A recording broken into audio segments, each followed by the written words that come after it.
Arrancando la entrevista esta noche en el programa de hoy, me complace mucho en presentar al doctor Javier Torres Goitia, médico pediatra, neumólogo infantil.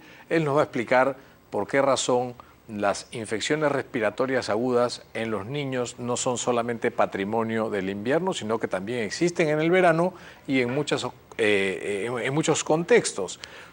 De pronto con menor cantidad de casos, pero también te puedes resfriar lo mismo en invierno que en verano. ¿Cómo estás, Javier? Buenas noches, Pepe? Gracias por estar con nosotros. Buenas noches, un gusto siempre estar aquí en este programa. Para que nos ayudes a aclarar ese panorama tan raro, tan diverso que tenemos, en donde las neumonías, las infecciones respiratorias agudas, las amigdalitis, las otitis, siempre se las vincula con el frío y con la estación del invierno, pero en verano tenemos influenza y tenemos catarros, igual que en el invierno, e inclusive hasta con neumonías como complicación de por medio.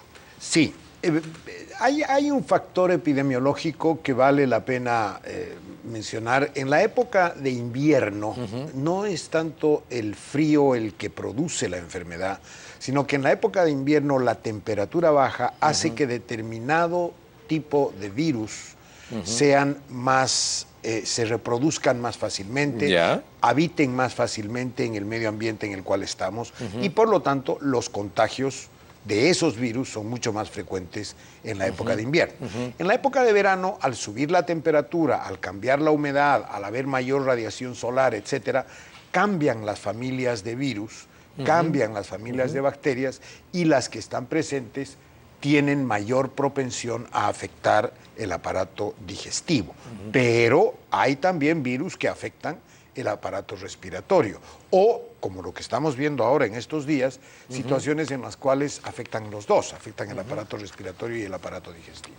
El mito, como tú muy bien dices, de que en verano no hay patología respiratoria, no es verdad. Es más, tenemos casos muy importantes de neumonías en enero, de neumonías en febrero, y eso porque las bacterias... O finalizando el invierno, ¿no? O finalizando el invierno. ¿Y qué es lo importante para tener en cuenta en este tema? Primero que nada, entender que un niño sano es un niño que está bien alimentado, es un niño que está bien cuidado en términos de limpieza, en términos de atención adecuada en la familia. Este niño bien alimentado y este niño bien cuidado tiene posibilidades de menor cantidad de infecciones respiratorias. Pero igual tiene un número. Pero igual tiene un número de eventos, infecciones respiratorias. Podemos decir que los niños menores de 2 años tienen aproximadamente entre 6 a 8 problemas respiratorios en 12 meses, que eso es lo común. ¿Por qué la literatura antigua a los niños menores de 4 años los llamaban mocosos? Y comúnmente, ¿no? Le decimos mocosos, porque tienen mocos. Y mocos no necesariamente es sinónimo de resfrío. Aquí va el otro concepto que quiero conversar con ustedes. El hecho de que los niños tengan mocos no significa que tienen un virus o una bacteria metida adentro, sino es una reacción de la mucosa nasal, una reacción fisiológica a una irritación por elementos sucios, el hollín de los autos, la contaminación misma produce irritación en la nariz y produce mocos. El frío, la baja de temperatura, produce mocos, ¿no es cierto? El cambio brusco de temperatura de un ambiente muy caliente a un ambiente muy frío, aire acondicionado, hace que moquees más. Eso no es resfrío, ¿no es cierto? Entonces, en verano y en invierno, los mocosos son mocosos. ¿No es cierto? Entonces, ese es un tema que vale la pena mencionar. Otro tema que es importante ver en este problema de las infecciones respiratorias en el verano es que hay un grupo de enfermedades respiratorias que no son infecciones, pero que son las enfermedades alérgicas, que no disminuyen en el verano. No tienen por qué disminuir en el verano, porque los ácaros siguen siendo los mismos, los alergenos siguen siendo los mismos, y entonces no hay por qué disminuya esta patología. Si tienes rinitis alérgica, digamos, ¿no? o eres asmático, ¿no? Lo vas a hacer todo el tiempo. Exacto. Y durante toda tu vida. Y durante toda tu vida. Que hay un mayor riesgo de alergenos en la época de invierno por la condensación de la humedad, por el hacinamiento. El hacinamiento, ¿no? De acuerdo. Pero, ¿a qué va este comentario, Pepe? Y es muy importante porque hay muchas familias que llegando noviembre, llegando los primeros días de diciembre, deciden suspender los tratamientos antiasmáticos o antirriníticos que tienen sus hijos. ¿Por qué? Porque llegó el verano y ya no le va a pasar nada. Y ese es un gravísimo error. Tienen que mantener el tratamiento tal cual como se lo indicaron. ¿No? Ahora, a los papás preocupa mucho la tos, ¿no? La tos, y realmente la tos es antipática, pues, ¿no? Primero porque quien tiene mucha tos y tiene accesos y tose, no la pasa bien, no se siente cómodo. Y luego quienes están alrededor del niño que lo escuchan toser, piensan que este niño tiene algo muy malo y nadie la pasa bien. Y no es raro, y es bastante común y frecuente ver que los papás van a consulta y te dicen, vengo porque está mal. ¿Desde cuándo está mal? Hace como 3 meses. Tose, todos los días tose, todas las noches tose, y ahora está tosiendo otra vez. Y cuando te das cuenta, la preocupación que tienen los padres es qué enfermedad tiene este niño que hace que tosa 3 meses. Pero cuando tú empiezas a desmembrar la historia y a ser detallista, te das cuenta que en ese lapso de 3 meses el niño ha tenido periodos de tos, con periodos de recuperación, de desaparición o disminución de la tos, con periodos de exacerbación de la tos. ¿Esto es por algún problema de defensas, algún problema de inmunidad del niño, o esto es lo mejor que le podría pasar a un niño para que a futuro tenga mejores defensas también? Como son los niños en todo aspecto, están en proceso de maduración, en proceso de crecimiento y en proceso de desarrollo. Los niñitos más chicos, los menores de 2 años, tienen definitivamente un sistema inmunitario un poco menos desarrollado que el de los adultos o que el de los niños mayores. Por lo tanto, su sistema inmunitario está empezando a conocer los agresores externos, no los conoce todavía, no tiene inmunidad contra esos, y con mayor facilidad se contagia de los virus o de los agentes biológicos que hay en el medio ambiente. Eso hace que, lo que decíamos hace un momento, los niños puedan tener entre 8 o 10 procesos virales por año respiratorios. Pero estos niños, tú me hacías una pregunta concreta de la tos. La tos es una bendición. ¿Y por qué es una bendición la tos? Porque es un mecanismo de defensa que tiene el organismo para evitar que estas secreciones que están contaminadas, que nacen en la nariz o en la faringe, se entren al pulmón. Entonces, inhibir la tos en un niño no es lo mejor, no es bueno, a no ser que tenga una patología como la coqueluche, en la cual la tos puede llevar a otras cosas, pero eso es otro tema. La tos común que vemos en nuestros niños, lo único que tenemos que hacer es ayudar a que esa secreción que le está produciendo la tos sea un poco más fluida, sea un poco más manejable por él. Y eso lo conseguimos hidratándolo, dándole mucho líquido, o vaporizándolo, haciendo que esos mocos se diluyan un poco más, o en último caso podemos usar algún medicamento que sea no expectorante, sino que sea un medicamento específico para romper la estructura del moco, que sea mucolítico, pero en determinados niños, no en todos los niños. ¿Cómo no? Lo mejor es hidratar y vaporizar. Hay indicaciones muy precisas, ¿no? Muy precisas. ¿Hay algún grupo especial dentro de la población infantil en donde sí te detendrías a dar un mensaje distinto, a tener mucho más cautela? ¿Quién te preocuparía más de acuerdo a la edad? Bueno, primero los desnutridos, los niños desnutridos, los niños que tienen una condición de salud disminuida. Segundo, los niños que han tenido una patología respiratoria durante el primer año de vida, por ejemplo, niños que han tenido bronquiolitis, niños que han tenido cuadros respiratorios al nacer, esos niños son niños que tienen que tener una observación más profunda de su problema respiratorio. Niños que provienen de embarazos de madres que han tenido problemas con alcohol, con drogas, etcétera, son niños que tienen mayor que necesitan mayor observación de su aparato respiratorio. Niños que han sido diagnosticados como bronquiales obstructivos a repetición. ¿Cómo no? Niños que han tenido neumonías a repetición, pero neumonías comprobadas, no esas neumonías de teléfono, sino sí, claro, con radiografía, con todo. ¿no? Con un buen cuadro clínico. Exacto, con cuadro clínico. Esos niños sí merecen a la primera tos consulta médica. Ahora, tú has dicho una cosa que es muy importante. Para los papás a veces el decir está con tos hace 3 meses es porque hace 3 meses empezó la tos y ahora también tiene tos, pero en el medio se olvidan los papás o no registran que el niño no ha tenido una semana tos. Así es. Y entonces eso quiere decir que han sido diferentes procesos. ¿Qué suele suceder?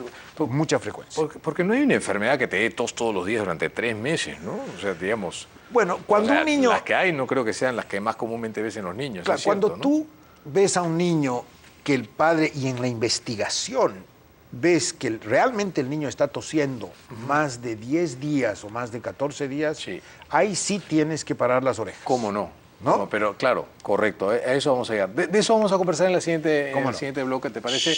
Nos vamos a una pausa y venimos con más en La Buena Vida. Ya.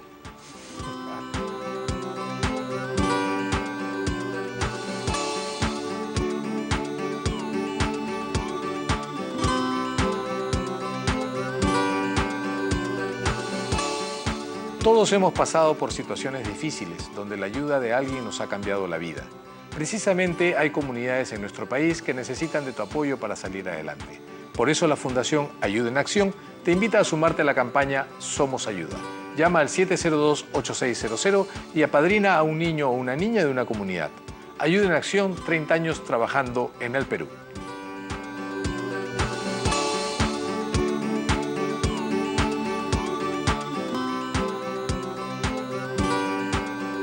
Continuando con la entrevista al doctor Javier Torres Goiti, hablando sobre las infecciones respiratorias agudas en los niños durante el verano, rompiendo algunos mitos, algunos paradigmas. Se nos ha quedado en el tintero hablar sobre algunos detalles con respecto a la tos. Tú decías, claro, como tú bien dijiste, Javier, o sea, en 3 meses los papás se dan cuenta de que hoy día empieza a toser y dicen, bueno, pero hace 3 meses que viene tosiendo así y sigue tosiendo, en fin, y eso preocupa y angustia mucho. No hay una enfermedad que te dé tos todos los días, 3 meses, sin que hayas hecho un diagnóstico previo, ¿no? Al final no es la tos lo que tratamos, sino aquello que condiciona la tos, aquello que produce la tos. Exactamente. La tos es un síntoma de algo que está por abajo o es un mecanismo de defensa. La tos tiene 2 pilares. O significa algo que hay que investigarlo y hay que investigarlo ya. ¿Cierto? O si es una tos que va, viene, es un mecanismo de defensa porque hay una contaminación ambiental. Por ejemplo, los niños que que viven en ambientes fumadores. ¿Dónde fuman? Tosen. ¿No? Y tosen no porque ellos tengan algo, sino porque el humo del cigarrillo les produce malestar. Así es. Los niños que viven en lugares donde hay mucha contaminación de autos, donde hay garajes de autos que no son bien ventilados, tosen, porque tienen inflamación. Y, bueno. Entonces, decíamos hace un momento que un niño que tose, pero tose así, rigurosamente, bien investigado, todos los días, varias veces al día, por unos 10 o 15 días, es un niño que sí tenemos que hacer una investigación más a fondo. ¿Cuál es la investigación más a fondo? Descartar sinusitis, descartar rinitis. ¿Cómo no? ¿No es cierto?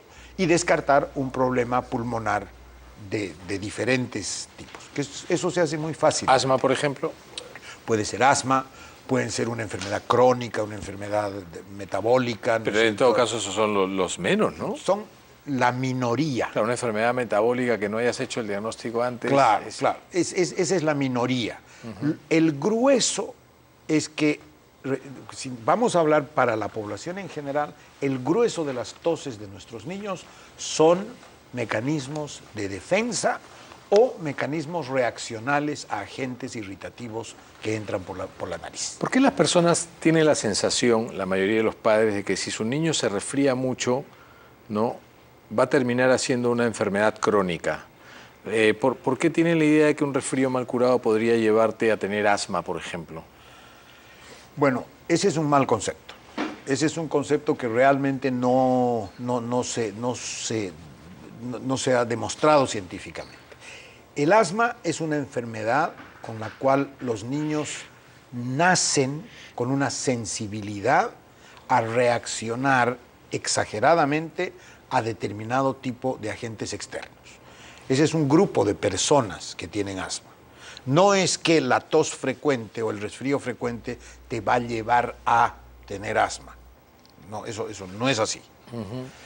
Lo que pasa en algunos casos es que porque no se ha hecho un buen diagnóstico al principio, los niños que tienen tos al final se les diagnostica una patología, pero no es que la tos los llevó a esa patología, sino que el diagnóstico no se hizo a tiempo. ¿No? Correcto. Eso creo que es importante, importante mantener en cuenta en la cabeza. Y la otra cosa es que no le tengamos miedo a los mocos. Los mocos pueden ser verdes, blancos, amarillos, son mocos, no tienen ninguna trascendencia. Los mocos son muy comunes en los niños y no necesitan generar gran alarma en la familia porque son reaccionales. Y duran. Duran, ¿no? ¿Cierto? Y los resfríos tampoco pasan con un tratamiento médico en 2 días. Los resfríos tienen un periodo de evolución, es de 7 a 10 días. ¿A cualquier niño le podría dar neumonía? Hablando de los niños sanos, que son la mayoría de niños sanos, los que bien definiste al inicio de la entrevista, ¿a cualquiera podría tocarle una neumonía? A cualquiera podría tocarle una neumonía. ¿Por qué? Porque la neumonía se produce por una bacteria, que hay bacterias que se llaman oportunistas, es decir, que logran entrar en el organismo de un niño bien alimentado, de un niño muy bien cuidado, de un niño muy bien tenido, pero ahí tienen la mala suerte de tener una bacteria que es especialmente agresiva y entra al organismo de ese niño. Pero esos niños son los menos. La neumonía en los niños es más frecuente en los niños desnutridos, en los niños con problemas de alimentación, con problemas de medio ambiente, en las poblaciones mucho más pobres. Ahí sí la neumonía es mucho más frecuente. En los niños bien nutridos es más difícil, pero no es imposible. Bueno, los que no están vacunados, evidentemente, ¿no? Obviamente, la vacuna es fundamental. La vacuna del neumococo nos ha reducido las hospitalizaciones por neumonía en los últimos 10 años a niveles de manera enorme, extraordinarios. ¿no? La vacuna contra la influenza también. La vacuna contra la influenza ¿Qué también. les contestas a las familias cuando te dicen, doctor, ¿qué podríamos hacer para aumentar sus defensas? ¿No? Porque la gente tiene la idea y que lamentablemente a veces es un poco decepcionante no poder convencerlos de que no tienen ningún problema de inmunidad, tienen mejor inmunidad que ellos, pero doctor, ¿y qué podemos hacer para mejorar las defensas de estos niños? Mira, la respuesta es tratar de explicarles que no tienen la razón en esa preocupación. Y la otra es decir, aliméntelo a su niño lo más sanamente posible. Ahora, el mejor estimulante de las defensas de un niño son las vacunas, ¿ah? No, por supuesto. No. O sea, estamos hablando sobre una población. Correcto, una población normalmente bien vacunada. Así es decir, no hay mejor prevención que la vacunación. No sin hay duda. En el desnutrido y en el bien nutrido. Así que, sin duda. Absolutamente. O sea, no podemos evitar ninguna vacuna. En eso queda claro. Yo hablo de los niños que están vacunados, pero que la mamá te dice, ¿qué hago para subirle las defensas? Dale buena comida, además de la vacuna. Que duerma bien. Que duerma bien. Que se lave las manos. Exacto. O sea, cosas simples, ¿no? Sí. Cosas muy simples. El 80% de la patología de los niños se la puede manejar en la casa, con buena higiene, con buena vacunación, con buena higiene, buena alimentación, ¿no es cierto? Y un buen cuidado del medio ambiente. Lo que tú decías hace un momento, lávense las manos, abran las ventanas y ventilen los cuartos. Esa es otra cosa, ¿no? Claro. Todas las ventanas cerradas, los niños en la escuela hacinados, la gente vive hacinada, te subes a un vehículo de transporte público, todas las ventanas cerradas. Así te enfermas más rápido. Te enfermas más rápido porque concentras la población de virus en un espacio físico. Es problema de número de virus nomás, no es otra cosa. O sea, si abres las ventanas, los virus vuelan por todas partes. Claro que si las cierras, los concentras en un solo lugar. Claro que sí, eso sí, sin duda. ¿La sinusitis es muy frecuente dentro de los niños? No es muy frecuente, pero no es despreciable. Claro. Es una enfermedad que yo te diría, no recuerdo los porcentajes. Pero es difícil de diagnosticar. Es en el difícil niño, de ¿no? diagnosticar. Es muy difícil de diagnosticar porque la radiografía no es concluyente, la tomografía Se reserva. se reserva, pero es más un diagnóstico clínico. Un niño con tos, pero tos regulada, bien diagnosticada, por más de 10, 14 días, con una secreción permanente, el niño que ronca, el niño que tiene mal aliento en la mañana, ese niño lo más probable es que sí tenga una sinusitis. Y a ese niño hay que hacerle unos exámenes, a veces llegar a tomografía, ¿no? Querido Javier, muchísimas gracias. Gracias por haberme acompañado, por haberme dado una manito como siempre. Ha sido un placer conversar contigo. Igualmente, gracias a ustedes, gracias a ti, Pepe, y que sea un lindo fin de año. Igualmente para ustedes. Espero que el programa pues les haya gustado. Lávense las manos, abran las ventanas. Nos vemos en el próximo programa. Chau, chau.